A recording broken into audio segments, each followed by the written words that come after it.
રાજકોટમાં city bus કાંડ બાદ મૃતકો સાથે મજાક સમાન કાર્યવાહી થઈ હોવાની વિગત સામે આવી છે। અકસ્માતની ઘટનામાં કંપનીને માત્ર 2674 રૂપિયાનો દંડ થવા જઈ રહ્યો છે। મહાનગરપાલિકા અને કંપની વચ્ચે થયેલો જે કોન્ટ્રાક્ટ છે તે મુજબ માત્ર આ જ રકમનો દંડ ફટકારી શકાશે।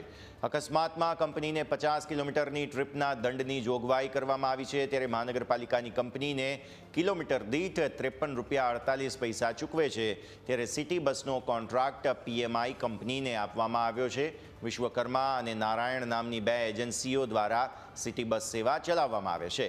આરએમસીના પૂર્વ આસિસ્ટન્ટ ઇજનેર જસ્મીન રાઠોડ, બીજેપી અગ્રણી વિક્રમ ડાંગર આ એજન્સીનું સંચાલન કરે છે, એટલે અહીંયા પણ શું મિલીભગત છે કે નહીં તે જોવું રહ્યું, પરંતુ જે કોન્ટ્રાક્ટ કરવામાં આવે છે તે મુજબ માત્ર 2674 રૂપિયાનો દંડ આ એજન્સીને થશે।